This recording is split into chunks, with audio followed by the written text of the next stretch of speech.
La tasse de café était toujours intacte sur la table. Un fin ruban de vapeur s'enroulait vers le haut, puis il se dissolvait dans l'air du matin. Ada Pierce le suivait d'un regard qui s'accroche à n'importe quoi, tant qu'il n'avait pas à regarder droit vers la chaise vide en face d'elle. La chaise qui avait été occupée il y a seulement 5 minutes. 5 minutes avant que cet homme n'entre, avant qu'il ne baisse les yeux sur son fauteuil roulant, et qu'il ne laisse son visage dire ce que sa bouche n'osait pas. Une grimace fugace, assez rapide pour nier qu'elle ait jamais eu lieu, assez lente pour qu'Ada ne puisse pas prétendre ne pas l'avoir vue. Il a marmonné quelque chose à propos d'un appel urgent. Ses yeux n'ont jamais vraiment croisé les siens. Et puis il a quitté le café avec la vitesse de quelqu'un qui tente d'échapper à un endroit dangereux. 5 minutes, assise là comme une idiote, pendant que les autres clients faisaient semblant de ne pas regarder. 5 minutes à se souvenir pourquoi elle avait arrêté de faire ça il y a longtemps. 5 minutes qui semblaient d'une éternité. Comme si chaque regard dans la pièce comptait ses échecs un par un. Comparant la femme en fauteuil roulant à la jeune fille d'il y a 2 ans. La jeune fille en blouse blanche, un stéthoscope à la main. Convaincue de savoir exactement où la vie la menait. Les mains d'Ada se sont crispées sur les roues. Partir. Rentrer à la maison. Retourner à l'appartement où les murs n'ont pas pitié de vous. Et où le silence ne juge pas. Mais quelque chose d'obstiné en elle refusait de bouger. Elle avait déjà perdu 2 ans, un avenir en médecine, et la sensation dans ses jambes. Elle n'allait pas se laisser voler un samedi matin au Maple Table en plus. Puis une petite voix est retentie, aiguë, claire et totalement sans défense. « Oh, ton fauteuil est trop cool. Tu peux me faire un tour? » Ada a tourné la tête. Une petite fille se tenait à quelques pas. Elle avait environ 6 ans, des boucles brunes attachées en 2 couettes. Ses grands yeux verts étaient fixés sur le fauteuil roulant, avec le désir le plus sincère qu'Ada ait jamais vu. Pas de pitié, pas de gêne, juste une enfant qui voyait quelque chose d'intéressant et qui voulait l'essayer. Et l'homme est entré derrière la jeune fille. Un costume sombre, un visage aussi froid que du papier, des yeux gris balayant la pièce, avec l'habitude de quelqu'un qui cherche le danger avant toute autre chose. Il a vu la fille, il a vu Ada. Il s'est arrêté pendant une demi-seconde exactement. Penny, on ne dérange pas les inconnus. Sa voix était basse et égale, comme la surface d'un lac en hiver. Mais la fille, Penny, s'est seulement retournée vers son père, avec l'expression de quelqu'un qui trouvait cette logique totalement peu convaincante. Ada a levé les yeux et pour la première fois, leurs regards se sont croisés. De tous les regards qu'Ada avait reçus ces 2 dernières années, les regards apitoyés, les regards mal à l'aise, les regards détournés, le coup d'œil rapide vers le fauteuil roulant, puis ailleurs, comme si elle était quelque chose que les gens ne supportaient pas de regarder trop longtemps. Le regard de cet homme n'avait rien de tout cela. Il la regardait simplement comme il regardait une personne ordinaire. Et pour une raison quelconque, cette simplicité, si banale qu'elle aurait dû être insignifiante, lui a serré la gorge. D'une manière que 5 grimaces de pitié n'avaient jamais réussi à faire. Ada Pierce était venue au Maple Table ce matin-là pour boire une tasse de café, et pour se prouver qu'elle pouvait encore vivre normalement. Elle ne savait pas que l'homme qui se tenait près de la porte, l'homme dont tout Chicago connaissait le nom pour des raisons que personne n'osait dire à voix haute, serait la seule personne en 2 ans à la voir. À la voir vraiment, avant de voir le fauteuil roulant. Et elle savait encore moins que la petite fille aux cheveux bouclés, qui fixait son fauteuil de ses yeux brillants et flamboyants, allait changer la vie entière de 2 adultes. Simplement en faisant ce que font les enfants.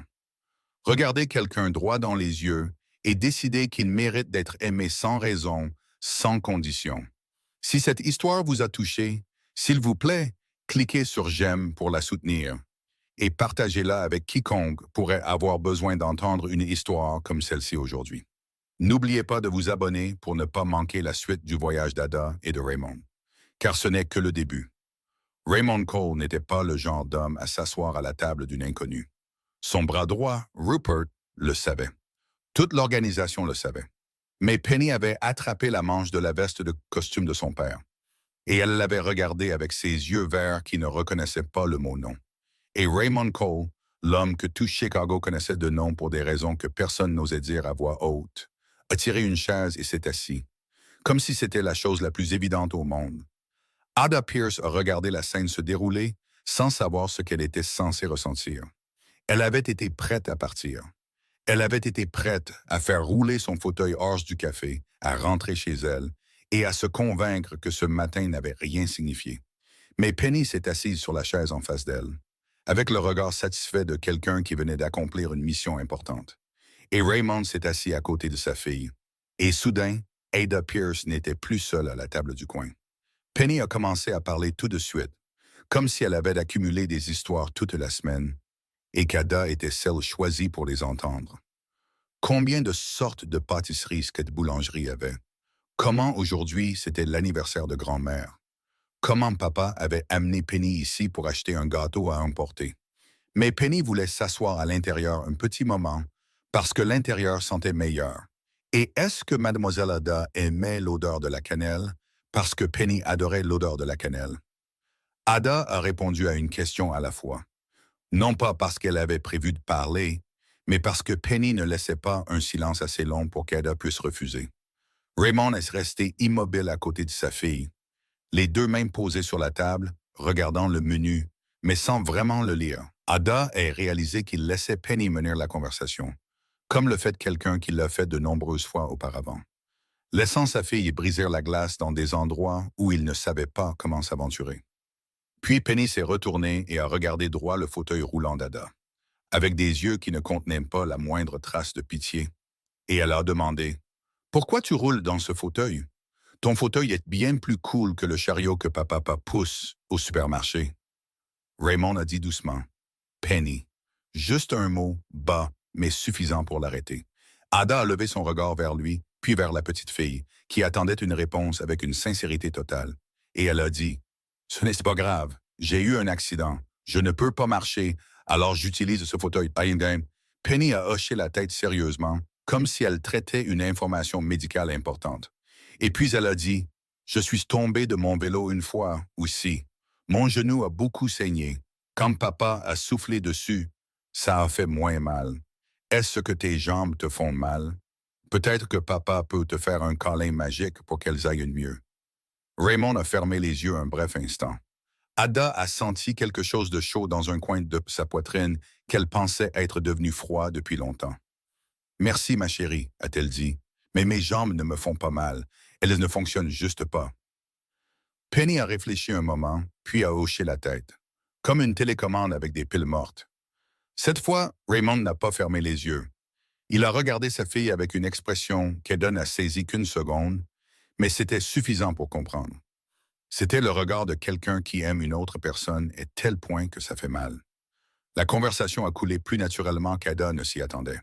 Penny a demandé ce qu'Ada faisait comme travail, et Ada a dit qu'elle était comptable. Penny a demandé ce qu'était un comptable, et Ada a expliqué en comparant cela au comptage de l'argent des cadeaux d'anniversaire. Penny a compris tout de suite et a dit que son père avait aussi beaucoup d'argent, mais qu'il ne le comptait jamais. Raymond a jeté un coup d'œil à Ada comme s'il voulait s'excuser. Ada a fait un petit signe de tête, pas besoin. Puis Ada a demandé, non pas parce qu'elle était curieuse de ses affaires, mais parce que le silence entre eux commençait à ressembler à un pont qu'ils voulaient tous les deux traverser. Est-ce que Penny est toujours aussi courageuse? Raymond a fait une pause, regardant sa fille dessiner sur une serviette. Seulement quand elle voit quelque chose qu'elle reconnaît comme réel, a-t-il dit doucement. Penny dessinait sur une serviette avec un feutre qu'elle avait sorti d'une petite poche de sa veste. Quand les boissons sont arrivées, elle a posé le feutre et a solennellement présenté la serviette à Ada. Dessus, il y avait 3 bonshommes allumettes dessinées avec des lignes qui ne coïncidaient pas tout à fait. Un grand, un plus petit, et un assis sur quelque chose avec des roues. En dessous, Penny avait écrit en grosses lettres capitales « Famille ». Raymond a regardé le dessin. Ada a regardé le dessin. Aucun d'eux n'a rien dit pendant quelques secondes. Puis Penny a demandé de manière tout à fait naturelle, comme si elle demandait la météo. « Tu reviens ici la semaine prochaine? » Ada a levé la tête. Raymond l'a regardée, sans la pousser, sans l'inviter, juste en observant et en attendant. Comme s'il savait que la réponse lui appartenait et qu'il n'avait aucun droit dessus. Ada ne savait pas pourquoi elle a hoché la tête. Elle savait seulement qu'elle l'avait fait. Et Penny a applaudi assez fort pour que quelques personnes à la table voisine se retournent pour regarder. Et Raymond Cole a laissé échapper un souffle silencieux, comme le fait d'un homme qui vient de poser quelque chose qu'il ne réalisait pas qu'il tenait. Ada a pris le chemin le plus long pour rentrer chez elle, non pas parce qu'elle voulait regarder les rues, mais parce que le chemin le plus court avait une marche devant la porte de la pharmacie. Une marche qu'elle n'avait jamais réussi à franchir sans que les gens autour la regardent avec cette expression. Cette expression qui veut aider, mais qui ne sait pas si elle doit demander.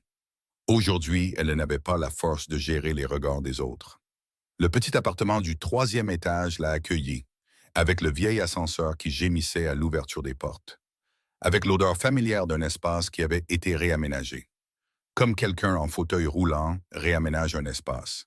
Tout à portée de main, pas de tapis. La distance entre les objets assez large pour que les roues puissent passer. Il lui avait fallu 3 mois pour transformer cette pièce en un endroit où elle pouvait vivre. Parfois, elle regardait autour d'elle et voyait un espace propre et efficace. Parfois, elle regardait autour d'elle et voyait la preuve d'une vie qui avait été repensée de fond en comble.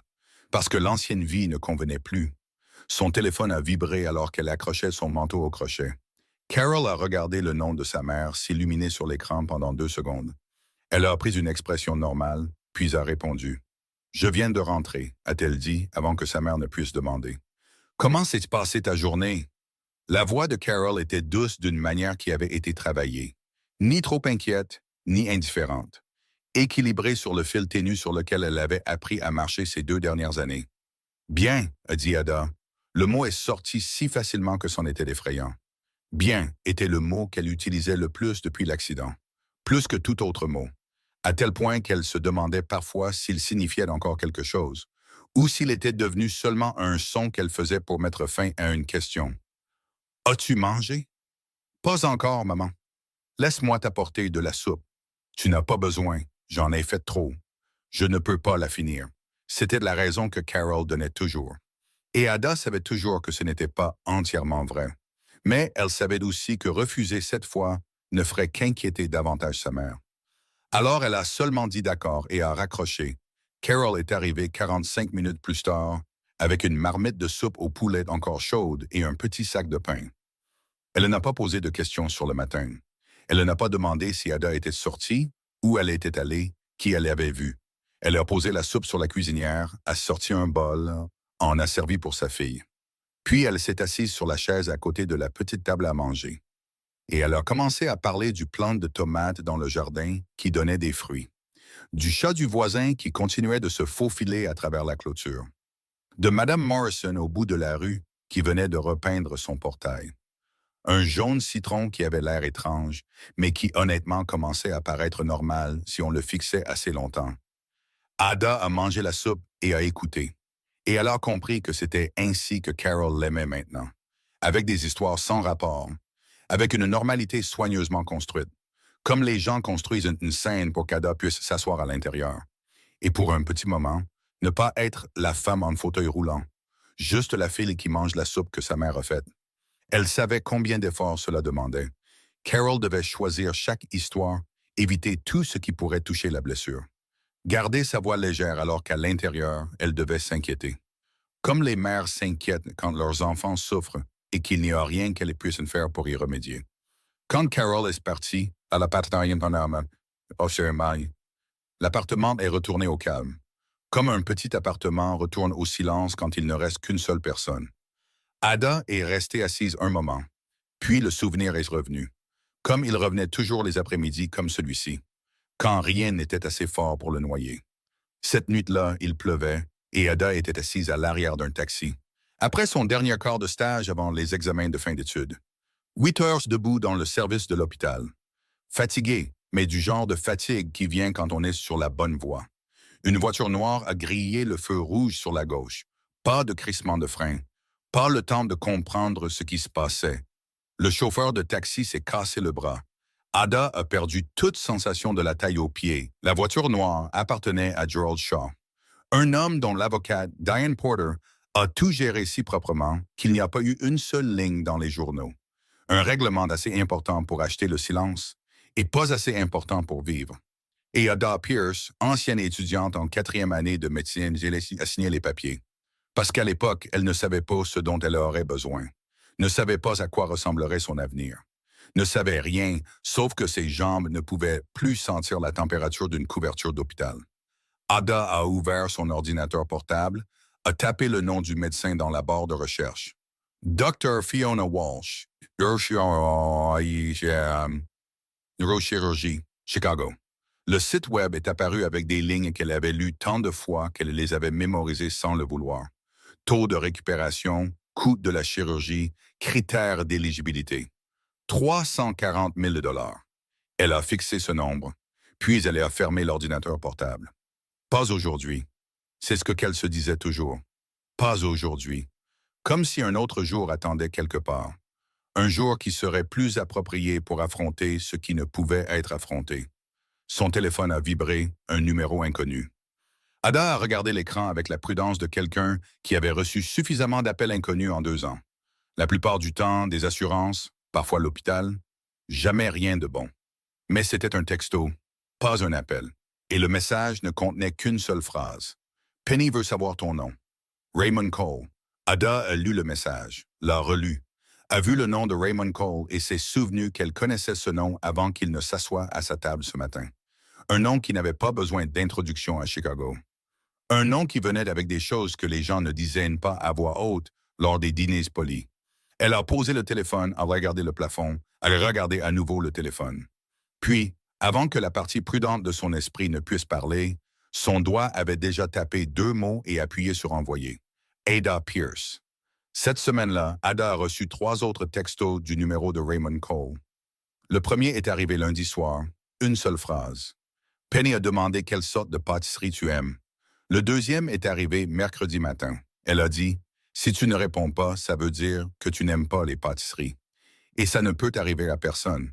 Le troisième est arrivé vendredi soir. Toujours de ce numéro, mais le ton était complètement différent. Court et sans aucune explication. 14 heures, table du coin.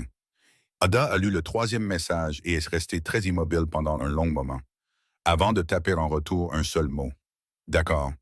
Ce samedi-là, Penny est arrivée la première, comme d'habitude, courant dans la boulangerie en basket rouge et portant une petite trousse de feutre de couleur usée au coin.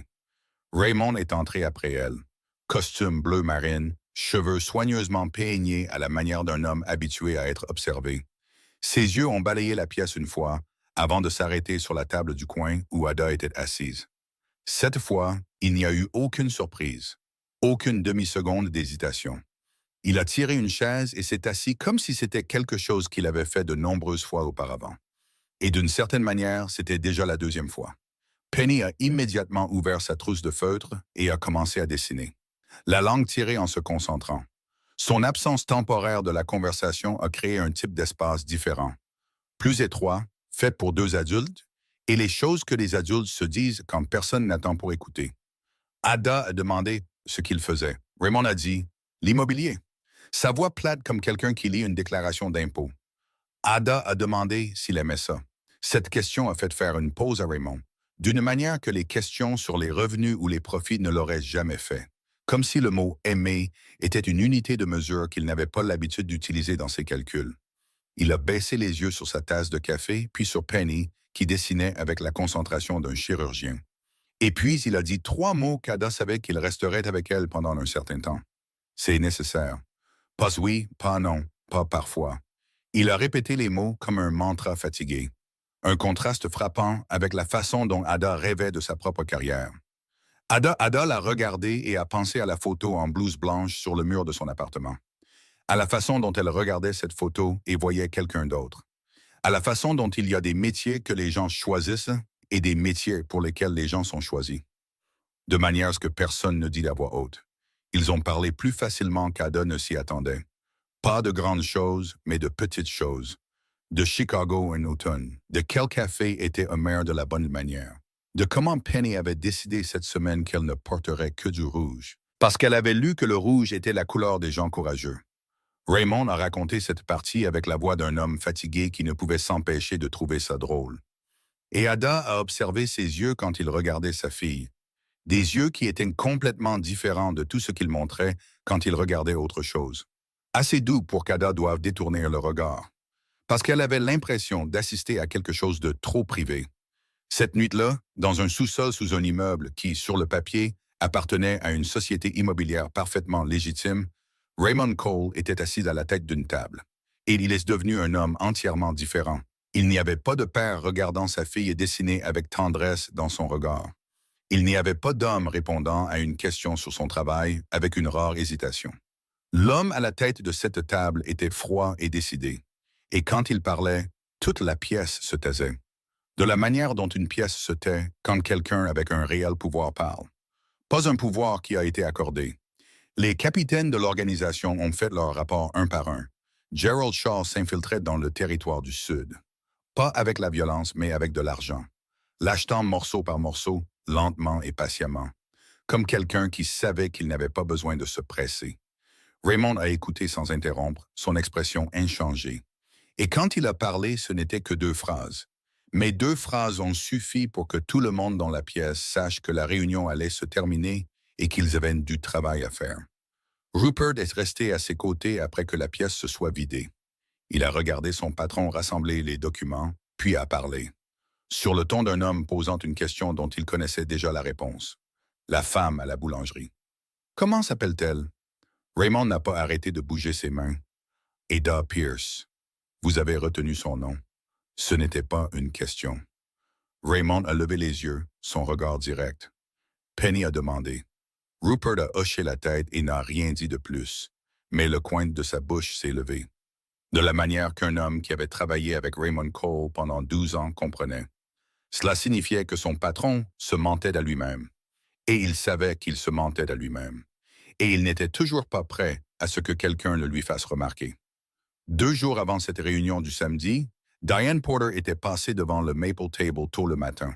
Pas par accident, car elle y était passée 3 fois cette semaine pour des raisons différentes à chaque fois. Et cette fois, elle s'est arrêtée devant la vitre. Car à travers elle, elle a vu Raymond Cole assis avec une femme en fauteuil roulant et une enfant. Et l'expression sur son visage était quelque chose qu'elle n'avait jamais vu en 8 ans de travail à ses côtés. Ce n'était pas dangereux dans le sens où elle avait l'habitude de le gérer. Ce n'était pas le genre de problème qui pouvait être résolu avec des papiers, de l'argent ou un silence acheté et payé. C'était autre chose. Et Diane Porter savait que ce qu'elle ne savait pas gérer était ce qui était le plus dangereux pour elle. Rupert a eu besoin de moins de 48 heures pour tout savoir sur Ada Pierce. Non pas parce que c'était difficile, mais parce que Raymond Cole l'avait demandé. Et quand il demandait, personne ne demandait pourquoi. Le rapport a été placé sur son bureau mercredi matin. Une seule feuille pliée en 2. Pas de titre, pas besoin. Raymond l'a lu. Quand il avait atteint le nom de Gerald Shaw, sa main gauche posée à plat sur la table s'est lentement refermée en un point. Délibéré et contrôlé, comme s'il forçait son corps à ne pas réagir plus vite que son esprit ne le permettait. Il n'a rien dit, ni à Rupert qui se tenait à côté de lui, ni à personne dans l'organisation, ne laissant jamais le nom d'Ada Pierce et le nom de Gerald Shaw apparaître dans la même phrase dans aucune conversation. Il a plié le papier, l'a glissé dans un tiroir, l'a verrouillé, et a continué sa journée de travail comme s'il venait de lire la météo. Mais Rupert avait travaillé avec Raymond Cole assez longtemps pour savoir que ce calme contrôlé était un signe plus dangereux que n'importe quel éclat de colère. Ce samedi-là, au Maple Table, après que Penny eut fini son chocolat chaud et dessiné son 3e dessin du matin, Raymond a parlé à Ada. De la voix d'un homme qui avait pesé chaque mot avant de le laisser sortir. Il savait qu'elle était dans un appartement au 3e étage, avec un ascenseur qui tombait souvent en panne et possible. Il avait un logement vide dans un immeuble du groupe Cole, au rez-de-chaussée, déjà rénové pour l'accès en fauteuil roulant. Personne n'y vivait. Elle pouvait emménager. Sans loyer. Ada a posé sa tasse de café, l'a regardé puis a dit, pas fort, mais assez clairement pour que Penny lève la tête pour regarder. Non. Raymond a dit qu'il ne comprenait pas le refuge alors que ses conditions de vie pouvaient si manifestement être meilleures. Ada a dit, la dignité est la dernière chose qu'il me reste, Monsieur Cole. Je ne l'échangerai pas contre votre appartement. La tension entre les 2 adultes s'est propagée assez loin pour que Penny puisse la sentir, même si elle ne comprenait pas pourquoi. Elle a posé son feutre, a glissé de sa chaise, a grimpé sur les genoux d'Ada avec l'aisance de quelqu'un qui n'a pas besoin de permission. Elle a posé sa tête contre la poitrine d'Ada et a dit, de la voix de quelqu'un qui explique quelque chose d'évident. « Papa fait ça souvent, il veut aider, mais il ne sait pas comment le dire, alors ça sort bizarrement. Ne sois pas fâché contre lui. Raymond a regardé sa fille. Il y avait des moments où Penny disait quelque chose qui lui faisait comprendre pourquoi Jenny l'avait appelée Penny. Petite monnaie, mais valeur réelle. Pas tape à l'œil, mais plus nécessaire que les gens ne le pensent. Ada a baissé les yeux sur la petite fille sur ses genoux, sa main se posant légèrement sur le dos de Penny par instinct. Puis elle a levé les yeux vers Raymond, son regard toujours ferme, mais pas aussi vif. Raymond est resté silencieux un moment, puis il a demandé si elle voulait travailler. Pas apprendre, travailler. Pas apprendre, mais travailler. Le groupe Cole avait besoin de quelqu'un pour revoir le système comptable de 3 petits projets. Un travail qui pouvait être fait entièrement à distance, payé en contrat indépendant. Et le tarif qu'il offrait était le taux du marché. Pas plus élevé pour qu'elle ne se sente pas comme si on lui faisait la charité. Pas plus bas pour qu'il n'ait pas l'impression de profiter d'elle. Ada l'a observé pendant un long moment, cherchant quelque chose de caché derrière l'offre. Raymond a soutenu ce regard sans détourner les yeux, ce que peu de gens pouvaient faire quand Pierce décidait de les regarder droit dans les yeux. Finalement, elle a dit qu'elle avait besoin de réfléchir. Il a dit « D'accord ». Et c'est tout ce qui a été dit à ce sujet ce jour-là.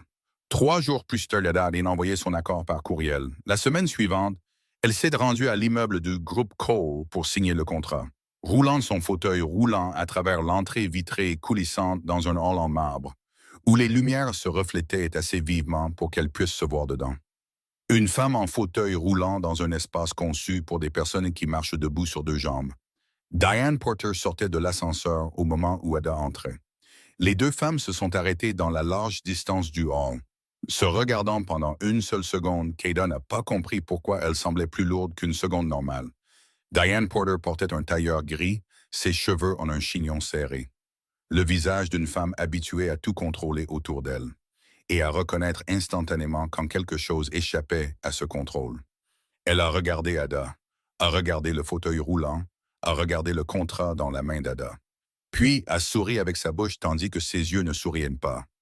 A dit très poliment « Bonjour » et a continué son chemin. Ada ne savait pas qui était cette femme, mais elle connaissait ce sourire. Elle avait vu ce sourire sur le visage de Diane Porter du bureau d'assurance, Diane Porter du cabinet d'avocats de Shaw, sur les visages de toutes les personnes qui l'avaient regardé et avaient vu un problème à gérer.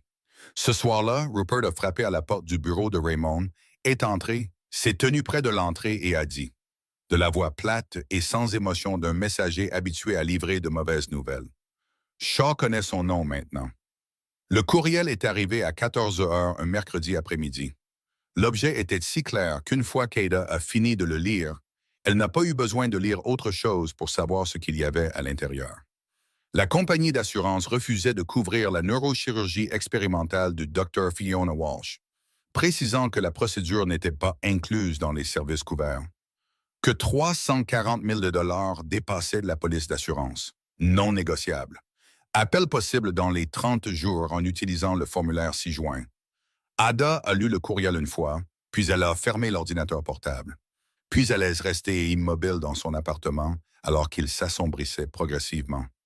Quand le soleil a baissé derrière la fenêtre et elle n'a pas pris la peine d'allumer les lumières, l'obscurité est venue lentement, assez lentement pour qu'elle la remarque, pas assez forte pour la pousser à faire quoi que ce soit. Elle a baissé les yeux sur ses jambes posées sur le repose-pied du fauteuil roulant. 2 jambes en jean bleu, des baskets blanches aux pieds que Carol lui avait achetées le mois dernier. Et elle a essayé de se concentrer. A essayé de penser à bouger les orteils de son pied droit. Quelque chose qu'elle faisait encore chaque soir, comme un rituel auquel elle ne croyait jamais pleinement, mais qu'elle ne pouvait pas abandonner non plus. Rien ne s'est passé. Rien ne s'était jamais passé au cours des 2 dernières années, et rien ne s'est passé aujourd'hui. Seulement un vide absolu de sensation de la partie de son corps qui avait décidé qu'elle ne prendrait plus d'ordre de son cerveau. Depuis cette nuit pluvieuse sur la route du retour de l'hôpital. 340 000 $. Elle connaissait le nombre depuis longtemps. Elle l'avait vu sur l'écran de son ordinateur portable d'innombrables fois. Avait calculé combien d'années de comptabilité en freelance il faudrait pour l'économiser. Avait regardé son solde bancaire et fait le calcul qui produisait toujours la même réponse. Impossible. Mais aujourd'hui, avec ce courriel toujours sur l'écran sombre de l'ordinateur portable, L'impossible avait une forme plus solide qu'il ne l'avait jamais eue auparavant. Elle laisse rester assise comme ça jusqu'à ce qu'elle ne puisse plus faire la différence entre l'obscurité à l'extérieur de la fenêtre et l'obscurité à l'intérieur de sa poitrine. Un coup à la porte la surprise.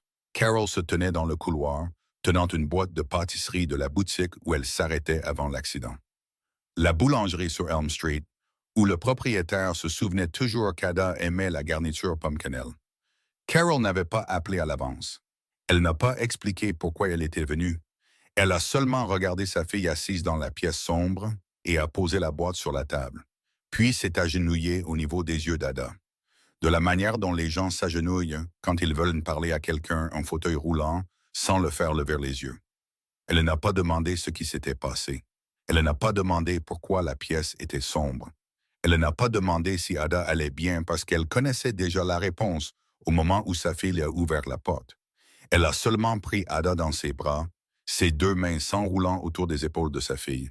Et Ada s'est raidie une seconde, puis s'est effondrée. De la manière dont quelqu'un qui s'est tenu droit trop longtemps s'effondre quand quelque chose le soutient enfin. Elle n'a pas crié. Elle a seulement respiré. Une longue respiration tremblante. Et Carol l'a tenue et n'a rien dit pendant un long moment. Quand elle a finalement parlé, sa voix était basse. Pas la voix répétée du réconfort, mais la voix de quelqu'un qui dit la vérité. Sais-tu de quoi je suis le plus fier à ton sujet? Pas de tes hôtes, pas de l'école de médecine. C'est que chaque matin, tu te lèves encore. Je sais à quel point c'est difficile. Ada voulait dire que se lever le matin n'était pas un exploit. C'était seulement de l'inertie. Mais Carol a continué avant qu'Ada ne puisse parler. Tu as peur et tu le fais quand même. C'est ça le courage, pas l'absence de peur. Elles sont restées comme ça jusqu'à ce que Carol doive partir, parce qu'elle avait un rendez-vous médical de routine le lendemain matin. Un rendez-vous qu'Ada savait qu'elle avait déjà reporté 2 fois. Après que le bruit de l'ascenseur se soit estompé, l'appartement est retourné au calme. Mais c'était une sérénité différente, un peu plus légère qu'avant l'arrivée de Carol. Ada a aidé à allumer la lumière, regardé la boîte de pâtisserie sur la table, l'a ouverte, en a pris une et l'a mangée, dans l'obscurité qui avait été repoussée par la petite lampe jaune sur son bureau. À 23 heures, son téléphone a vibré. Un message du numéro de Raymond Cole, mais le ton n'était pas le sien. Il disait « C'est Penny. Papa tient le téléphone pour que je puisse texter. J'ai trouvé un verre au parc aujourd'hui. Un verre vert. Je l'ai appelé Broccoli. Tu veux que je te raconte? » Ada a fixé le message. Puis elle a répondu « Raconte-moi. » Les messages suivants sont arrivés l'un après l'autre. Penny décrivant Broccoli avec tous les détails qu'une enfant de 6 ans considère comme importants. Si le ver aimait plus les feuilles ou la terre. Si le ver serait triste sans amis. Si le ver se transformait en papillon. Se souviendrait-il encore du nom de Broccoli? Ada était assise dans son appartement éclairé par la petite lampe jaune. Le courriel de refus toujours sur son ordinateur portable, pas encore ouvert. 340 000 $, toujours un nombre impossible. Et elle textait à propos d'un ver nommé Broccoli avec une enfant de 6 ans après de minuit. Et elle ne comprenait pas pourquoi cela la faisait se sentir plus légère que tout ce qui s'était passé de la journée. Après un moment, un autre message est arrivé d'une voix différente, courte et sans introduction. « Tu vas bien? » Ada a aidé à regarder cette question plus longtemps que nécessaire.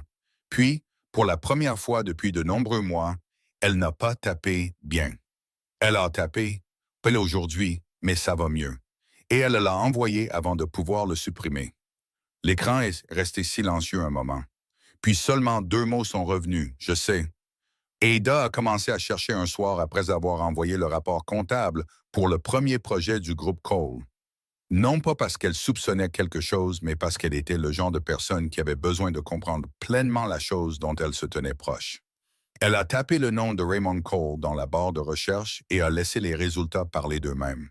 Il a fallu environ 20 minutes pour que l'image devienne assez nette. Le groupe Cole était réel. Les projets immobiliers étaient réels.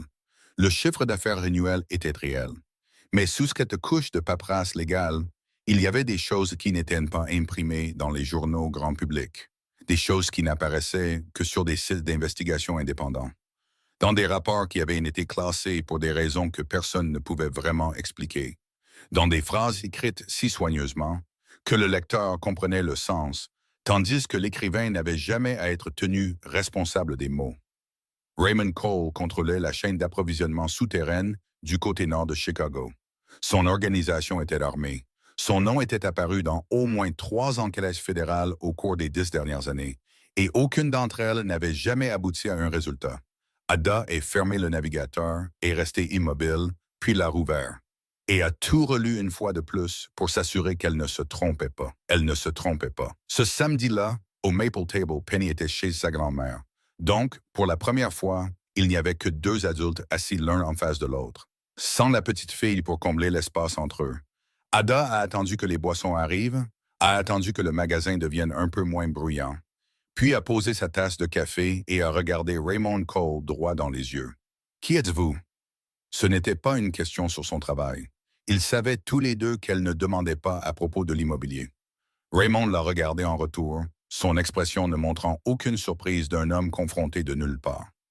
Mais la reconnaissance d'un homme qui attendait cette question et savait exactement quand elle viendrait. Il n'a pas nié, il n'a pas expliqué, il n'a pas construit de nouvelles histoires par-dessus l'ancienne. Il a seulement dit « Vous le savez déjà ». Ces 3 mots ont confirmé tout ce qu'Ada avait lu dans cette recherche de 20 minutes. Elle a fait un petit signe de tête, puis a posé la question suivante, celle qu'elle avait préparée depuis qu'elle avait quitté son appartement ce matin-là. « Depuis quand savez-vous que la voiture de char est celle qui m'a percuté ?» Cette fois, Raymond a fait une pause plus longue, non pas parce qu'il avait besoin de temps pour se souvenir, mais parce qu'il savait que la réponse ne serait pas bien reçue, et qu'il n'y avait aucun moyen de la faire sonner différemment. « La 2e semaine, a-t-il dit. Ada a laissé cette réponse s'installer entre eux un moment. Lui a donné assez d'espace pour qu'elle puisse en sentir tout le poids. La 2e semaine, ce qui signifiait qu'il avait su très tôt, su avant qu'elle ne signe le contrat de comptabilité, su avant qu'elle ne commence à croire que quelque chose de réel se formait à cette table du coin chaque samedi. Su et ne lui avait pas dit, elle n'a pas demandé pourquoi. Aucune réponse à cette question ne changerait la réalité qu'il avait su et qu'il l'avait gardée pour lui. Elle a pris son sac à main et mis de l'argent sur la table pour exactement le café qu'elle avait bu, pas plus, puis a reculé son fauteuil roulant de la table. Raymond ne s'est pas levé, il ne l'a pas appelé, il n'a offert aucune explication supplémentaire. Il est resté assis et a regardé Ada rouler vers la porte, a regardé les panneaux à détection s'ouvrir et se refermer derrière elle, et n'a rien fait d'autre parce qu'il ne savait pas quoi faire d'autre. Raymond Cole avait beaucoup appris en 37 ans, appris à diriger une organisation, à lire les gens, à rester calme dans des situations où d'autres hommes perdaient le contrôle. Mais personne ne lui avait jamais appris à s'expliquer à quelqu'un d'autre, et il avait vécu trop longtemps sans avoir besoin de cette compétence. Alors maintenant, il ne savait pas par où commencer. Cette nuit-là, Rupert est entré dans son bureau et l'a trouvé assis dans le noir, les lumières éteintes. Pas de paperasse, pas de téléphone. Seulement fixant la fenêtre comme les gens fixent une fenêtre quand ce à quoi ils pensent n'est pas à l'extérieur de la vitre, mais à l'intérieur de leur propre tête. Rupert a demandé « Vous ne lui avez pas expliqué ». Raymond ne s'est pas retourné. Je ne sais pas comment faire. Rupert est resté dans l'embrasure de la porte un moment, puis a hoché la tête et est ressorti, ne disant rien de plus parce qu'il y avait des choses que plus de mots ne pouvaient pas réparer. Penny est rentrée à la maison à 20 heures ce soir-là, les boucles volant librement après une journée chez sa grand-mère. Elle a couru dans le salon et s'est arrêtée quand elle a vu son père assis sur le canapé, regardant par la fenêtre avec une expression pour laquelle elle n'avait pas de mots, mais qu'elle savait n'être pas normale. Elle a grimpé à côté de lui et regardé dans la direction où il regardait, n'a rien vu de spécial au-delà de la vitre, puis s'est tournée vers lui et a demandé, de la voix directe de quelqu'un qui ne tourne pas autour du pot. « Tu as rendu mademoiselle Ada triste, n'est-ce pas? » Raymond a regardé sa fille. « Oui. » Le visage de Penny est devenu sérieux et elle a réfléchi intensément. Comme elle réfléchissait toujours intensément, les lèvres pincées, les yeux fixés sur lui. Puis elle a dit « Alors tu dois dire que tu es désolé. C'est la règle. » Et elle a ajouté comme si c'était une information importante qui ne pouvait être omise. Mademoiselle Ada m'a appris ça. Ce samedi-là, Ada n'est pas allée au Maple Table. Elle s'est réveillée, a regardé l'horloge, a su qu'il était près de 14 heures, et a resté là à fixer le plafond un peu plus longtemps. Non pas parce qu'elle ne voulait pas y aller, mais parce qu'elle ne savait toujours pas ce qu'elle dirait en s'asseyant en face de Raymond Cole. Et Ada Pierce n'avait pas l'habitude d'entrer dans des situations où elle ne savait pas ce qu'elle allait dire. On a frappé à 15h30. Ce n'était pas le coup de Kroll, car Carol frappait en 3 coups réguliers. Celui-ci était différent, ferme et patient à la manière de quelqu'un habitué à attendre. Ada a ouvert la porte et a trouvé Rupert dans le couloir. Costume sombre, tenant une boîte de pâtisserie du Maple Table et une feuille de papier pliée. Il lui a tendu les deux sans rien dire d'autre que « de la part de Penny », puis a fait un petit signe de tête et s'est détourné. Ada a déplié le papier. Penny avait dessiné 2 personnes debout côte à côte, une grande et une petite. Et en dessous, en lettres capitales désordonnées, elle avait écrit « Mon papa aussi tu lui manques, mais il ne sait pas dessiner, alors j'ai dessiné pour lui. » Penny. Ada a fixé le papier un moment, puis l'a posé sur la table à côté de la boîte de pâtisserie, a reculé son fauteuil roulant à l'intérieur et n'a pas fermé la porte complètement. À 20h ce soir-là, Raymond est venu. Pas d'appel à l'avance, juste un coup à la porte. Et quand Ada a ouvert, il se tenait seul dans le couloir. Pas de Penny, pas de Rupert, seulement lui dans une chemise sombre avec le bouton du haut défait. Ayant l'air différent du Raymond Cole du samedi matin, d'une manière pour laquelle Ada ne trouvait pas le mot exact. Peut-être moins protégé. Ada a reculé, une invitation silencieuse à le laisser entrer. Et Raymond a franchi le seuil pour la première fois. Il s'est tenu dans le petit appartement et a regardé autour de lui comme il regardait tout, lentement et minutieusement, ne manquant aucun détail. Il a regardé les barres d'appui installées le long du mur du couloir, l'espace soigneusement mesuré entre les meubles, le bureau abaissé à la bonne hauteur pour quelqu'un en fauteuil roulant. Il a regardé la seule photographie sur le mur. Une jeune femme en blouse blanche, un stéthoscope autour du cou, souriant à quelqu'un hors du cadre, ses yeux tenant une sorte de lumière qu'Ada ne reconnaissait plus comme la sienne quand elle se regardait dans le miroir. Raymond s'est assis sur la chaise en face d'Ada sans y être invité, et Ada n'a pas commenté. Il l'a étudié un moment, puis a dit « Je suis désolé de ne pas t'avoir dit la vérité depuis le début. » Ada n'a pas répondu tout de suite. Il a continué, de la voix d'un homme qui n'avait pas l'habitude de s'excuser. Chaque mot sonnait un peu raide, mais pas parce qu'il n'était pas sincère.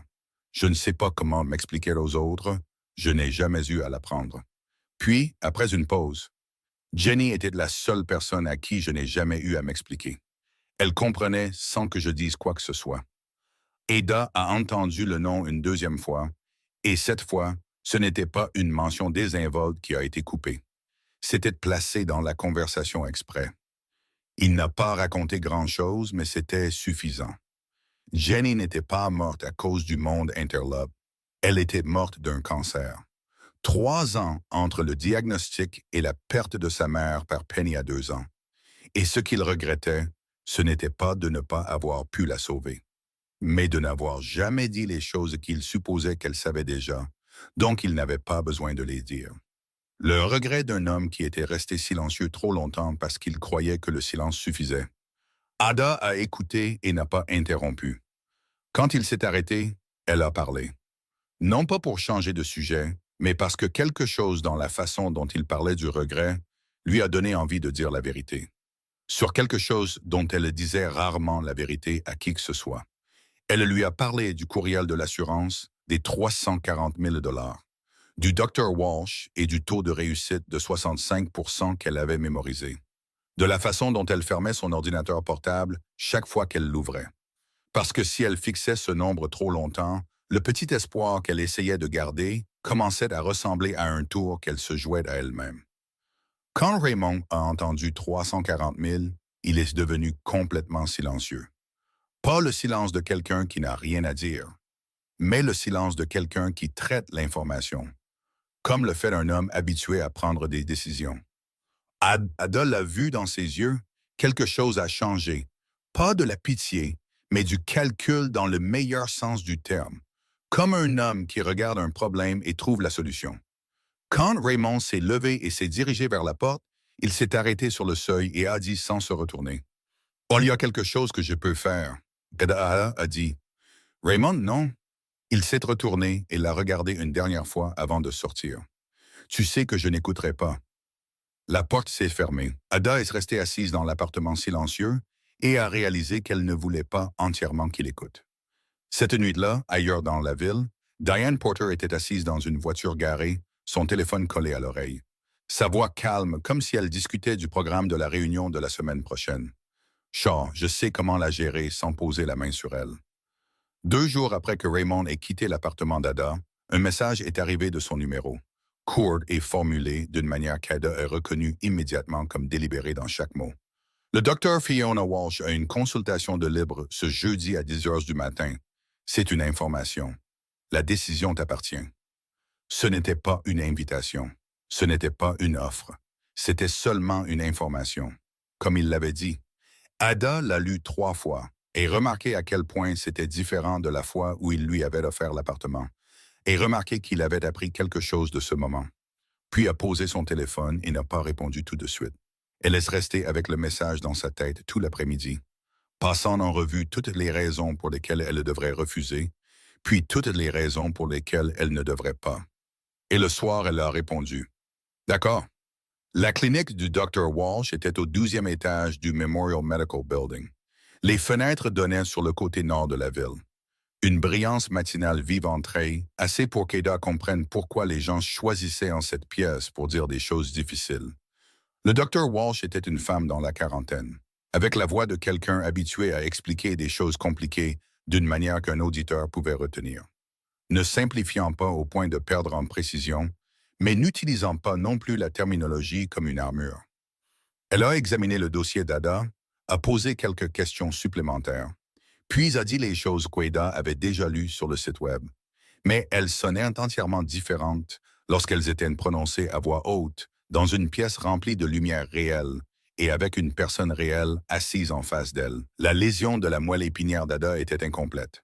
Il y avait encore une connexion partielle. La chirurgie, combinée à une thérapie de rééducation intensive, pourrait atteindre un taux de récupération de 60 à 65% de la fonction motrice. Pas 100%, pas garanti, mais une chance réelle. Pas un espoir construit sur du vent. Ada était assise dans le bureau du Dr. Walsh et pour la première fois en 2 ans, les larmes sont venues. Non pas de la douleur, mais de quelque chose d'autre. Quelque chose qu'elle avait mis de côté il y a longtemps, parce qu'elle avait peur que si elle le sortait, on le lui prendrait. L'espoir, quand on peut le voir de ses propres yeux, a l'air complètement différent d'un nombre sur un écran d'ordinateur portable à minuit. Le Dr. Walsh lui a tendu une boîte de mouchoirs sans rien dire de plus. De la manière de quelqu'un qui avait été témoin de suffisamment de sortes de larmes dans son bureau pour savoir lesquelles avaient besoin de mots et lesquelles avaient seulement besoin d'être laissées tranquilles. Ada est rentrée chez elle et n'a pas texté Raymond. Non pas parce qu'elle n'était pas reconnaissante, mais ça c'est comme mais parce qu'elle avait besoin de temps pour décider ce qu'elle allait faire de la chose qui venait de lui être remise entre les mains après 2 ans. Pendant 3 jours, elle n'a pas pris contact. Raymond n'a pas texté pour demander, n'a pas appelé, n'a pas envoyé Rupert avec une boîte de pâtisserie. Il a attendu, à la manière d'un homme qui comprenait qu'il y avait des décisions que d'autres personnes devaient prendre seules. Et la patience n'était pas la passivité, c'était du respect. Le 4e jour, Ada a texté « Café sur Lincoln, 16 heures, juste toi ». Raymond est arrivé à l'heure. Pas de Penny comme elle l'avait demandé. Ils se sont assis l'un en face de l'autre dans un endroit où Ada n'était jamais allée. Un endroit sans souvenir de samedi matin. Pas de table de coin familière, rien que les deux et l'histoire qui devait être dite clairement. Ada l'a regardé droit dans les yeux et a dit la chose qu'elle avait répétée dans sa tête de nombreuses fois. Si je mets de mon espoir dans cette chirurgie et qu'elle échoue, tu prendras la dernière chose qu'il me reste. Tu comprends ça? Raymond n'a pas détourné le regard. Je comprends. Puis il a dit quelque chose qu'Ada ne s'attendait pas à ce qu'il dise. Non pas parce qu'il n'en était pas capable, mais parce qu'il n'avait pas l'habitude d'ouvrir ces choses devant une autre personne. Chaque fois que le médecin de Jenny appelait avec un nouveau résultat de test, je mettais tout dedans. Chaque fois, sachant que je pouvais tout perdre, et je le mettais quand même. Parce que ne pas le mettre est pire. Ada l'a regardé. Dans la lueur ambrée du soleil couchant à l'intérieur de ce café sur Lincoln, Raymond Cole ressemblait à un homme qui avait porté quelque chose de lourd pendant très longtemps et qui en déposait une partie, non pas parce que c'était soudainement plus léger, mais parce que la personne en face de lui était assez solide pour qu'il croie pouvoir le déposer un moment. Et si ça échoue? A-t-elle demandé. Non pas parce qu'elle avait besoin d'être rassurée, mais parce qu'elle avait besoin de la vérité. Alors nous serons là, a-t-il dit, moi et Penny. Ada a baissé les yeux sur son café intact, puis elle a levé les yeux. Je te rembourserai chaque dollar. Je suis sérieuse. Raymond l'a regardé avec les yeux d'un homme qui comprenait que cette phrase n'était pas à propos d'argent. C'était à propos de son besoin de garder quelque chose d'elle-même dans tout ça. De son besoin de sentir que c'était une transaction entre égaux, pas de la charité déguisée en beaux vêtements. D'accord, a-t-il dit, un seul mot, et il n'a rien ajouté d'autre. Diane Porter ne faisait rien sans plan. La rencontre avec Ada a été organisée pour un mardi matin. Dans un café neutre du côté ouest, pas le Maple Table, pas un endroit lié à Raymond Cole. Diane a texté depuis son numéro personnel, se présentant comme une ancienne collègue de la personne qui gérait le contrat de comptabilité d'Ada au groupe Cole. Elle a dit qu'il y avait quelque chose dont elle voulait discuter lié au travail. Ada y est allée parce qu'elle n'avait aucune raison de ne pas le faire. Diane était déjà assise quand Ada est entrée. Tailleur gris comme la dernière fois qu'Ada l'avait vue dans le hall de l'immeuble Cole. Un sourire calibré au juste niveau d'amabilité d'une femme qui n'avait pas besoin de vendre quoi que ce soit à qui que ce soit. Elles ont parlé de travail pendant exactement 5 minutes. Juste assez pour qu'Ada n'ait pas l'impression d'avoir été attirée dans une conversation différente. Puis Diane a posé un téléphone sur la table. L'écran montrait une liste numérotée, des noms de femmes avec de brèves notes à côté de chacun. Et Diane a dit, de la voix de quelqu'un qui présente des chiffres lors d'une réunion trimestrielle. Au cours des 4 dernières années, Raymond Cole a été proche de cette femme. Voici leur nom, et voici comment elles ont quitté sa vie.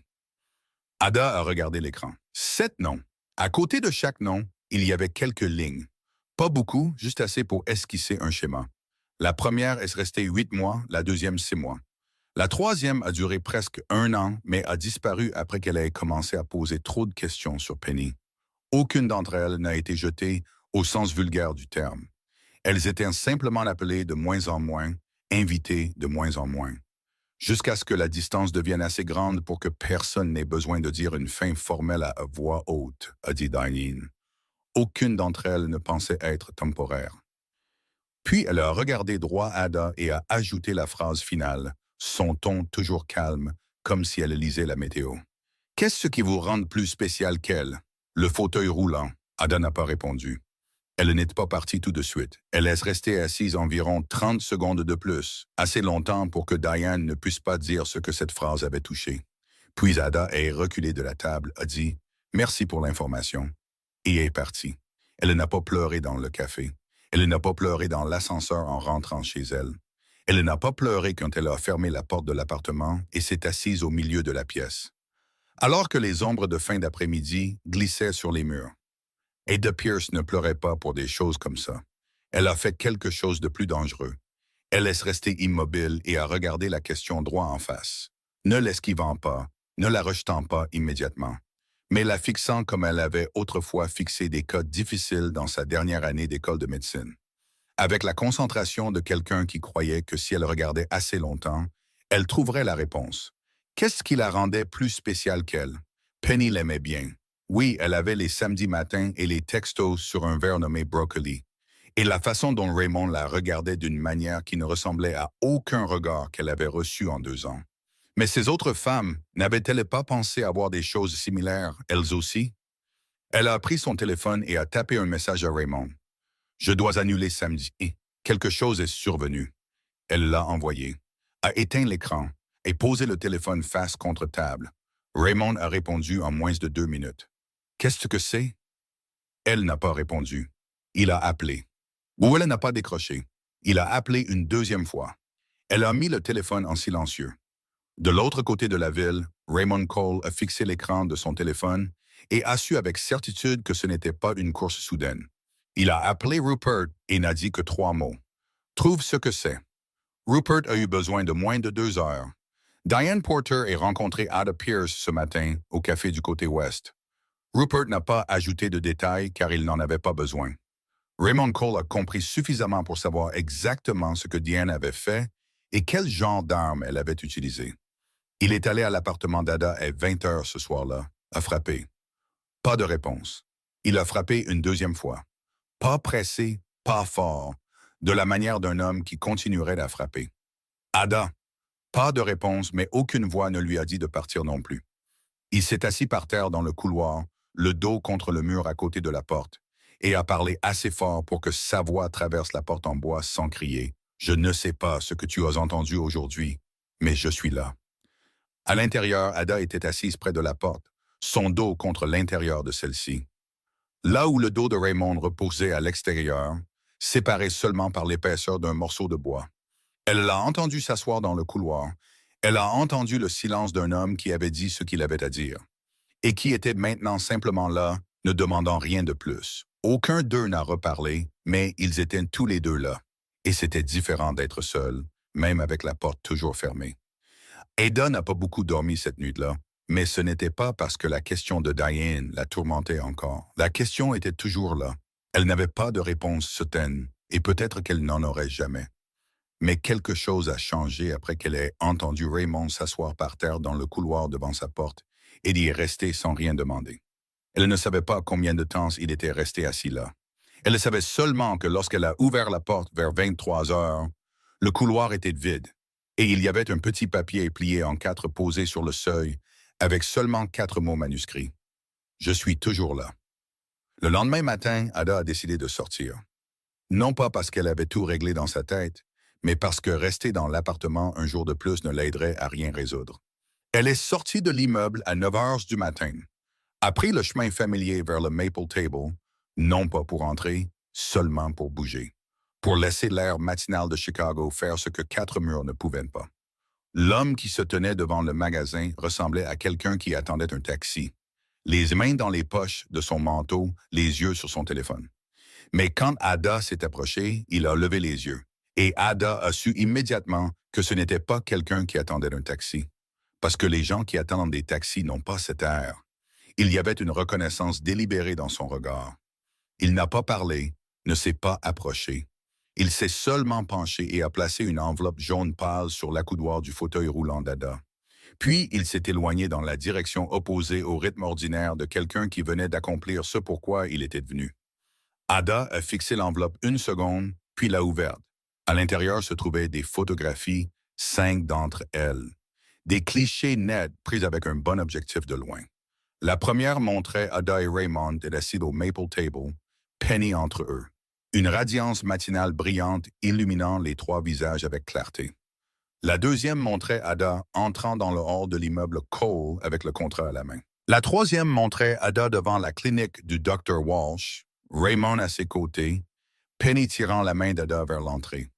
La quatrième et la cinquième, elle ne reconnaissait pas les lieux, mais elle reconnaissait le moment.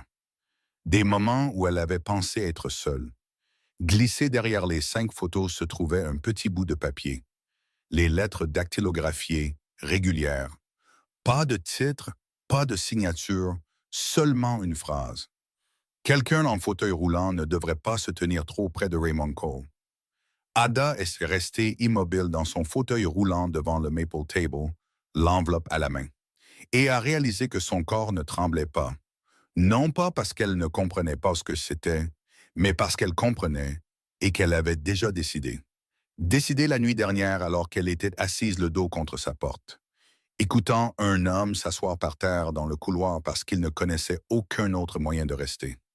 Elle a sorti son téléphone et a appelé Raymond. Il a répondu à la deuxième sonnerie. De la voix d'un homme au milieu de quelque chose d'autre, mais qui décrochait toujours quand ce numéro appelait. « Ada », a-t-elle dit, « je viens de recevoir une enveloppe, 5 photos et une note. Je suis devant le Maple Table. » Un court silence. Pas le silence de la surprise, mais le silence de quelqu'un qui traite l'information et prend une décision dans le même instant. « Ne bouge pas. Rupert sera là dans 15 minutes. » Puis, « Tu vas bien? » Ada a regardé les 5 photos dans sa main. « Je n'ai pas peur, si c'est ce que tu demandes. » Le téléphone est resté silencieux une seconde de plus. « Je sais, » a-t-il dit, et à l'intérieur de ces 2 mots, il y avait quelque chose qu'Ada pensait être proche de la fierté dans le meilleur sens du terme. Rupert est arrivé 14 minutes plus tard et a ramené Ada chez elle en toute sécurité sans dire plus que nécessaire. Au même moment, dans le sous-sol sous un immeuble qui, sur le papier, appartenait à une société immobilière parfaitement légitime, Raymond Cole a convoqué toute l'organisation dans le délai le plus court qu'il ait jamais utilisé. Quand tout le monde fut à l'intérieur, il se tint à la tête de la table et ne dit pas grand-chose, car il n'en avait pas besoin. Ada Pierce est en dehors de tout conflit avec Shaw, avec n'importe qui d'autre, pour n'importe quelle raison. Quiconque la touche, me touche. Il n'y a eu aucune question, aucune objection. La pièce est devenue silencieuse de la manière dont une pièce devient silencieuse quand tout le monde comprend que ce n'est pas une annonce. C'est une limite, et Raymond Cole ne traçait pas souvent de limite. Rupert se tenait à la droite de Raymond et fixait le dessus de la table, ne laissant personne voir son expression, car cette expression ne correspondait pas à l'atmosphère de la pièce, et il ne pouvait pas la contrôler entièrement. En 12 ans de travail aux côtés de Raymond Cole, il avait entendu son patron déclarer sa protection sur un territoire, sur l'organisation, sur Penny. C'était la première fois qu'il entendait le nom d'une femme placée sur cette liste ouvertement devant tout le monde, sans aucune explication supplémentaire nécessaire car la déclaration elle-même était l'explication. Diane Porter ayant entendu parler de la déclaration de Raymond moins d'une heure après qu'elle ait eu lieu, parce qu'elle avait quelqu'un à l'intérieur de l'organisation et cette personne savait qu'elle payait pour l'information plus vite que Raymond ne payait un salaire mensuel. Elle a appelé Shaw le soir même, sa voix portant le calme d'un messager qui avait déjà calculé les conséquences avant de parler. Il vient de la protéger publiquement devant toute l'organisation. Si vous laissez cela continuer, cette fille en fauteuil roulant sera la plus grande faiblesse de Raymond Cole que vous ayez jamais eue entre les mains. Shaw est resté silencieux un moment, puis a demandé quel jour était l'opération d'Ada Pierce. L'opération était prévue pour jeudi. Ce jour-là était lundi. Il est resté 3 jours. La nuit avant l'opération, Ada était allongée dans la salle de préopération de l'hôpital Memorial, entourée de l'odeur familière de désinfectant de ses années de stage et des lumières blanches sous lesquelles elle s'était autrefois tenue en tant qu'étudiante en médecine, maintenant allongée en tant que patiente. Carol était assise sur la chaise à côté du lit, tenant la main gauche d'Ada dans les siennes, ne disant pas grand-chose car elle avait déjà dit tout ce qui devait être dit au cours des derniers mois. Simplement assise là, comme une mère s'assoit quand il n'y a rien d'autre qu'elle puisse faire que d'être présente. Quand Ada a dit qu'elle avait peur, Carol n'a pas dit « N'aie pas peur ». Elle a serré la main de sa fille un peu plus fort et a dit « Tu as peur et tu le fais quand même. C'est ça le courage. » Raymond et Penny sont arrivés à 19 heures ce soir-là. Penny portait un manteau rouge, ses boucles attachées en 2 couettes avec des élastiques en forme d'étoile. Un petit ours en peluche brun serré dans sa main, celui qu'elle avait tenu tout le trajet. Elle a grimpé sur la chaise à côté du lit d'Ada, a placé l'ours en peluche dans la main d'Ada et a dit « Avec le sérieux solennel de quelqu'un qui confie une mission importante. Comme ça, tu n'auras pas peur. Cet ours s'appelle Chester. Il est très courageux. » J'ai vérifié.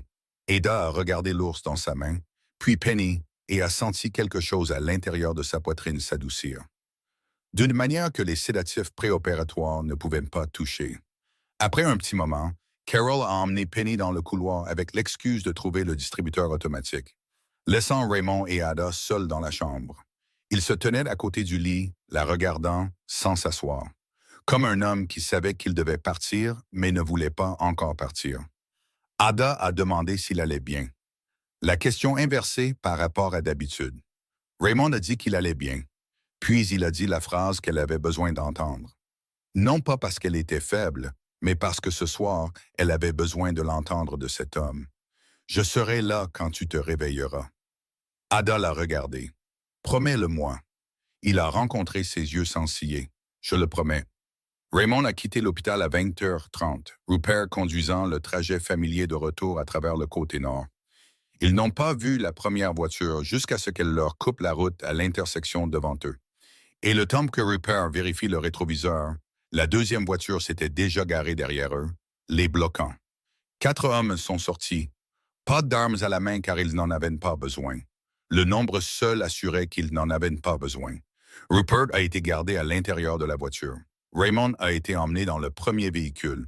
Shaw n'était pas là en personne, mais son représentant a parlé très clairement et très brièvement. Cédez tout le territoire du côté nord avant minuit, et personne ne posera les yeux sur Ada Pierce ou Penny Cole. Ne signez pas, et c'est le contraire. Raymond a regardé le papier placé devant lui. 15 ans. C'est le temps qu'il avait passé à construire le côté nord. À partir de rien, de petites affaires et de nuits blanches et de décisions dont il n'était pas toujours fier en y repensant. 15 ans et une feuille de papier. Il a signé sans hésitation, sans relire, sans négocier un seul terme supplémentaire. Il n'a dit que 3 phrases avant de poser le stylo sur la page. Prenez tout, ne les touchez pas. Ce que Shaw ne savait pas, c'est que Rupert avait déclenché le signal de localisation d'urgence à la seconde où la voiture arrière les avait bloqués. Et les hommes de Raymond s'étaient déplacés depuis 3 directions et moins de 20 minutes. Ce qui s'est passé ensuite s'est déroulé rapidement et n'a pas nécessité l'implication de Raymond. Car il avait déjà signé et ce que Shaw voulait était déjà à lui. Il n'y avait donc aucune raison de garder Raymond plus longtemps. Rupert enregistrait secrètement les appels suspects de Diane depuis des semaines, depuis que Raymond avait commencé à douter de sa loyauté. Ce que Shaw savait encore moins, c'est que cette chaîne de communication entre Diane Porter et lui avait été entièrement enregistrée. Et ce soir-là, cette piste de preuve était assez épaisse pour que le FBI les boucle tous les deux d'un seul coup. Raymond est retourné à l'hôpital à 3 heures du matin, sa chemise déchirée à l'épaule gauche, sa main droite enveloppée dans un bandage temporaire, fait avec ce qui pouvait être trouvé dans la voiture. Ses cheveux n'étaient plus peignés comme ils l'étaient toujours. Il a traversé l'entrée vitrée électronique du couloir du 3e étage et s'est assis sur la chaise en plastique dur dans le couloir de l'hôpital.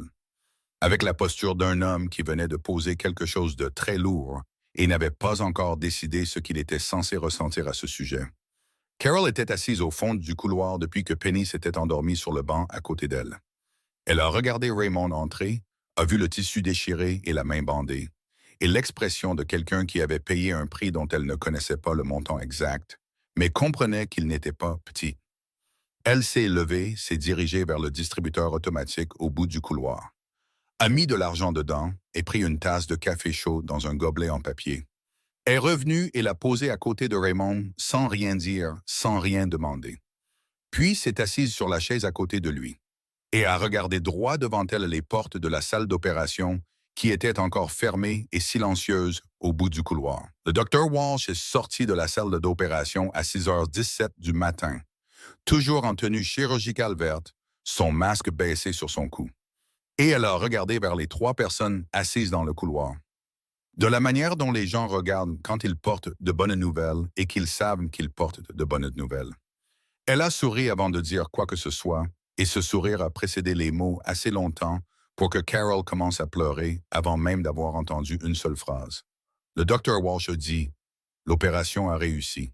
Elle va bien. » Raymond a fermé les yeux. C'était tout. Aucun autre geste, juste ses yeux se fermant pendant environ 2 secondes. Comme un homme qui relâche enfin quelque chose qu'il avait tenu serré toute la nuit. Penny était à moitié endormie sur l'épaule de Carol. Mais elle s'est réveillée en sursaut à la voix du médecin, a regardé autour d'elle un moment pour se repérer. Puis a crié assez fort pour que tout le couloir du 3e étage entende. Le cri d'une enfant de 6 ans qui n'avait aucune idée qu'un hôpital est un endroit où les gens parlent doucement.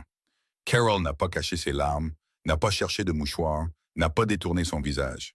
Elle les a simplement laissés couler, comme le fait quelqu'un qui les a retenus trop longtemps et n'a plus à les retenir. Ada s'est réveillée en salle de réveil vers 8 heures du matin, ses yeux s'ouvrant lentement. Les lumières blanches familières de l'hôpital furent la première chose qu'elle vit, puis le plafond, puis 3 visages se penchant vers elle des 2 côtés du lit et du pied du lit.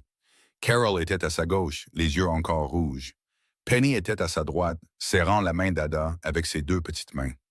Raymond se tenait au pied du lit, sa main droite toujours bandée, sa chemise changée, mais clairement empruntée à quelqu'un de l'hôpital car ce qu'il portait la nuit dernière ne pouvait plus être porté. Et il la regardait avec les yeux d'un homme qui était resté là à attendre qu'elle ouvre les yeux bien avant qu'elle ne le fasse réellement. La première semaine fut de la douleur, pas le genre de douleur dont Ada se souvenait de ses années de stage. Une douleur qui pouvait être expliquée en termes médicaux et gérée avec un protocole de traitement. C'était une douleur brute, totale. Douleur à l'incision, douleur dans les muscles qui avaient été coupés et recousus, douleur dans des endroits sans rapport avec la chirurgie, mais que son corps avait décidé de faire souffrir quand même. Elle dormait plus qu'elle n'était éveillée, mangeait moins qu'elle n'aurait dû. Et quand elle était consciente, elle était surtout incertaine. Incertaine de sentir quelque chose de nouveau dans ses jambes ou de seulement l'imaginer. Le docteur Walsh a dit que la première semaine était comme ça. Elle avait besoin de patience. Son corps faisait son travail. Raymond venait tous les jours. Pas une fois par jour, mais la plupart de la journée. Assis sur la chaise à côté du lit, travaillant sur son ordinateur portable ou prenant des appels avec des écouteurs pour ne pas faire de bruit. Et Penny venait l'après-midi après l'école, grimpant sur la chaise à côté de lui et racontant à Ada tout ce qui s'était passé à l'école sans que personne n'ait à demander. Leur présence n'exigeait pas qu'Ada aille mieux qu'elle n'était. Elle n'exigeait pas d'optimisme, de gratitude ou quoi que ce soit d'autre, sauf qu'elle reste là et guérisse. Et Ada a réalisé que c'était ce dont elle avait le plus besoin et qu'elle n'avait pas su dire. La deuxième semaine, un après-midi, alors que la lumière à l'extérieur de la fenêtre passait de l'or à l'orange et que Penny venait de rentrer chez elle avec Carol, Ada était allongée, immobile, fixant le plafond et a essayé la chose qu'elle avait faite chaque nuit pendant 2 ans. Comme un rituel qui ne produisait jamais de résultat. Elle s'est concentrée sur le gros orteil de son pied droit, a pensé à le bouger, et cet orteil a bougé. Pas beaucoup, pas clairement, juste un petit spasme, si léger que si vous ne le fixiez pas directement, vous pouviez le manquer. Mais Ada le fixait directement et elle l'a vu. Elle n'a pas crié, elle n'a pas appelé une infirmière. Elle est seulement restée là et a laissé les larmes couler des deux côtés de son visage dans l'oreiller, pleurant sans bruit, pleurant comme quelqu'un pleure quand il a retenu quelque chose trop longtemps et n'a plus à le retenir.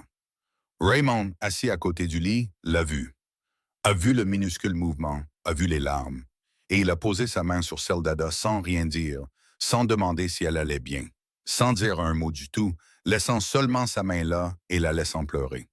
La troisième semaine, le docteur Walsh l'a autorisé à commencer la kinésithérapie.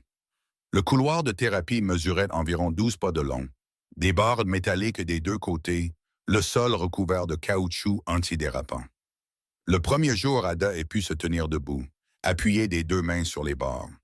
Ses jambes tremblaient si fort que le kinésithérapeute était resté près d'elle au cas où elle aurait besoin de soutien. Elle pouvait se tenir debout, mais elle ne pouvait pas faire un pas. C'était suffisant pour ce jour-là. Le quatrième jour de la troisième semaine, Raymond a amené Penny et ils se sont tenus au bout du couloir de thérapie. Penny tenant la main de son père, tous deux regardant vers Ada, appuyés sur la barre à l'autre bout. Le thérapeute à côté d'Ada a dit qu'elle était prête quand Ada serait prête. Ada a baissé les yeux sur ses jambes, a levé les yeux vers le bout du couloir où Raymond et Penny se tenaient, puis a levé son pied droit et l'a posé un pas en avant, puis son gauche, puis son droit à nouveau, si lentement que chaque pas était sa propre décision, si incertaine que le thérapeute gardait ses mains prêtes sans toucher. Et au bout du couloir, Penny se tenait parfaitement immobile et ne disait rien. Le silence le plus rare au monde de la part d'une enfant de 6 ans qui avait toujours quelque chose à dire. Quand la main d'Ada a atteint la main de Raymond, au bout du couloir, Penny a jeté ses bras autour d'Ada par devant avec toute la force d'une enfant de 6 ans. Et Raymond a tenu la main d'Ada, sa main droite montrant encore des traces du bandage de la semaine dernière. Et il a dit doucement, « Je t'avais dit que je serais là. » Ada a levé les yeux vers lui. L'homme qui avait cédé 15 ans de construction sur une feuille de papier la nuit avant son opération sans hésitation. Maintenant debout au bout d'un couloir de kinésithérapie à l'hôpital Memorial, un mercredi après-midi. Comme si c'était le seul endroit dans toute la ville de Chicago où il devait être en ce moment. Carol et Penny sont partis à 19 h ce soir-là. Carol a amené Penny avec l'excuse qu'elle devait dîner à Elsher et se coucher tôt car elle avait un test à l'école demain. Une excuse assez vraie pour que Penny ne discute pas, même si elle a regardé en arrière 3 fois avant d'entrer dans l'ascenseur. La chambre d'hôpital semblait différente, avec seulement 2 personnes restantes. Pas un silence gênant, mais le genre de silence avec son propre poids. Le genre que tous deux savaient devoir être rempli de ce qui n'avait pas encore été dit. Ada était allongée dans son lit, fixant le plafond. Les lumières avaient été baissées juste assez. Dehors, Chicago glissait dans la nuit. Des carrés de lumière dans les immeubles s'allumant un par un. Raymond était assis sur la chaise à côté du lit, les coudes sur les genoux, regardant le sol comme un homme qui attend et n'est pas sûr de ce qu'il attend. Ada a jeté un coup d'œil vers lui et a dit, sa voix aussi ordinaire que si elle demandait la météo. « Je sais que tu as perdu le territoire du côté nord. » Raymond a levé la tête. « Rupert te l'a dit. Carol l'a fait. Elle l'a entendu cette nuit où tu étais assis dans le couloir. Elle n'allait rien dire, mais j'ai demandé pourquoi ta main était bandée. » Un court silence, Buttimon. Raymond n'a pas nié. Il n'a ajouté aucune explication. Il est seulement resté avec le fait entre eux, comme quelque chose qui avait été posé sur la table et personne n'avait encore décidé quoi en faire. Ada a continué, son ton toujours égal. « Tu ne m'as pas demandé d'abord. » Raymond a dit, « Il n'y avait pas le temps. » Ada l'a regardé. S'il y avait eu le temps. Il est resté silencieux plus longtemps cette fois. Assez longtemps pour qu'Ada sache qu'il ne cherchait pas une réponse. Il décidait s'il allait dire la vérité. Et puis il a décidé qu'il le ferait. J'aurais quand même signé. Ada n'a pas parlé tout de suite. Elle l'a observé dans l'ambiance tamisée et mielleuse de la chambre d'hôpital. A observé sa main droite avec le bandage enlevé, mais l'empreinte rouge encerclant toujours son poignet. A observé un homme qui avait construit quelque chose pendant 15 ans et l'avait cédé en quelques secondes sans hésitation. Il y a des choses que les gens disent, et vous savez qu'elles sont vraies, parce que la façon dont elles sont dites ne laisse aucune place à autre chose que la vérité. Cette phrase en était une. Ada a baissé les yeux sur sa propre main posée sur la couverture blanche de l'hôpital. La main qui, cet après-midi-là, avait atteint la sienne au bout du couloir de kinésithérapie après ses 3 premiers pas en 2 ans. Et puis elle a dit la chose qu'elle avait retenue depuis longtemps, parce qu'elle n'avait jamais trouvé le bon moment. Et maintenant, elle réalisait qu'il n'y avait pas d'autre bon moment que celui-ci. Chaque fois que tu entres dans la pièce, je respire plus facilement. Et je n'ai pas respiré facilement depuis 2 ans. Raymond l'a regardé, non pas avec une expression de surprise ou de confusion, mais avec le regard de quelqu'un qui attendait d'entendre cela depuis longtemps, à ma tempête. Et maintenant qu'il l'entendait, il ne savait pas ce qu'il ressentait en premier. Le soulagement, la peur, ou quelque chose sans nom exact, mais lourd d'une bonne manière. Il a parlé, sa voix un peu plus basse que d'habitude. « Ada, je vis pour Penny depuis 4 ans, seulement pour Penny, et je pensais que c'était suffisant. Je pensais que les gens n'avaient pas besoin de plus de raisons pour se lever chaque matin s'ils en avaient déjà une. Une assez bonne. » Il s'est arrêté, puis il a dit, « Et puis tu es apparu à cette table du coin. Et j'ai commencé à vouloir quelque chose pour moi pour la première fois depuis la mort de Jenny. Pas pour Penny, pas pour l'organisation ou le territoire ou quoi que ce soit d'autre, juste parce que je le voulais. » Ada l'a regardé et a dit doucement, « Ton monde. » Ce n'était pas une question, ce n'était pas une accusation, c'était seulement nommer la chose qui se dressait encore entre eux. Même avec Shaw et Dean arrêtés et le côté nord cédé. Raymond a dit, « Je m'en sors. » Ada a dit, « À cause de moi. » Il a fait un petit signe de tête négatif. « Pas parce que je suis certain que tu seras là. Je m'en sors parce que je suis fatigué de l'homme que je suis. Je suis fatigué depuis longtemps, mais je n'avais pas de raison assez grande pour commencer. Maintenant, j'en ai une. » La chambre d'hôpital est devenue complètement silencieuse à un moment. Seulement le bip régulier du moniteur cardiaque et le son de Chicago au-delà de la fenêtre. Une ville qui ne devenait jamais complètement silencieuse, même tard dans la nuit. Il n'y a pas eu de baiser, pas d'autres déclarations.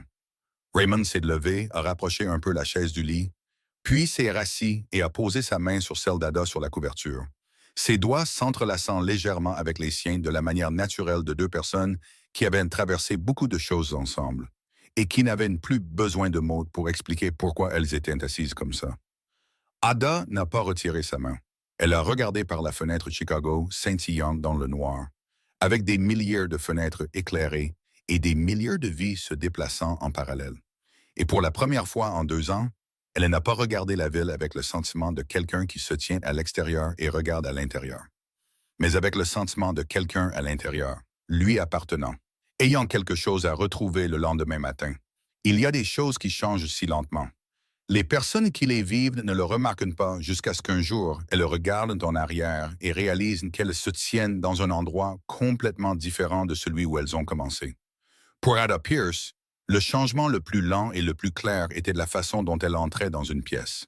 Pas entrer au sens physique, bien que cela changeait aussi, semaine après semaine, sous la direction de l'équipe de kinésithérapie et des patients du Dr. Walsh, mais entrer dans le sens de quelqu'un qui sait qu'elle a sa place là où elle va. 4 mois après l'opération, Ada Pierce pouvait marcher. Pas parfaitement, une légère boiterie du côté droit quand elle était fatiguée, une canne les jours de grande fatigue. Mais c'était sa marche sur ses propres jambes par sa propre volonté.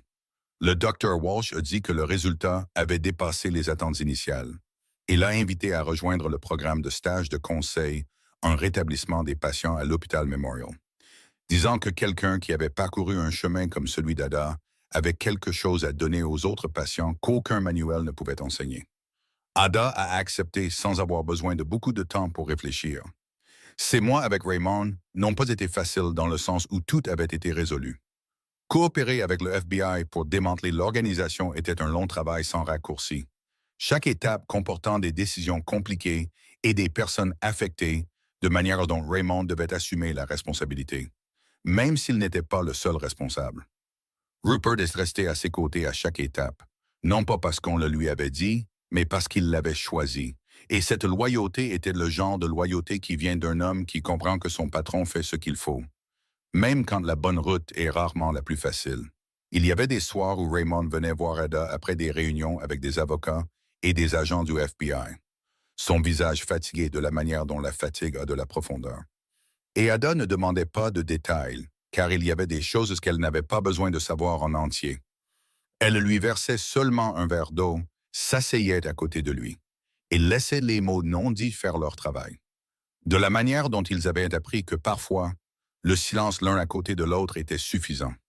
Ce samedi matin-là, Chicago était clair et froid, avec un agréable frisson de fin d'automne. Le genre de temps qui donne aux gens envie de sortir juste pour respirer, sans avoir besoin d'aucune autre raison. Ada portait un manteau vert, ses cheveux lâchés, et a marché le long du chemin familier vers le Maple Table, sans avoir à calculer à l'avance s'il y avait des marches, sans avoir à passer en revue les petits ajustements qu'une personne en fauteuil roulant doit planifier chaque fois qu'elle sort. Elle se déplaçait un peu plus lentement que les autres maintenant, et cela ne la dérangeait plus.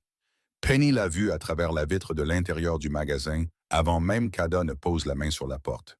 A sauté de sa chaise si vite que Raymond a dû tendre la main pour stabiliser le verre d'eau de la fillette pour qu'il ne se renverse pas. Puis a couru vers la porte et a crié avec toute la puissance des poumons d'une enfant de 6 ans. « Mademoiselle Ada peut marcher !» Les gens dans le magasin se sont retournés. Quelques-uns ont souri de la manière dont les adultes sourient quand les enfants sont heureux sans avoir besoin de comprendre pourquoi.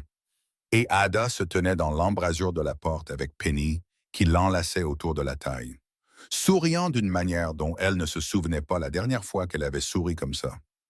Raymond s'est levé de la table du coin familier.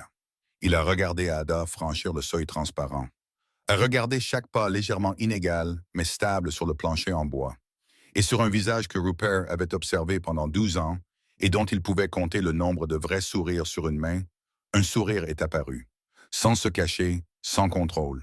Le sourire d'un homme qui ne ressentait plus le besoin de garder ses distances avec son propre bonheur.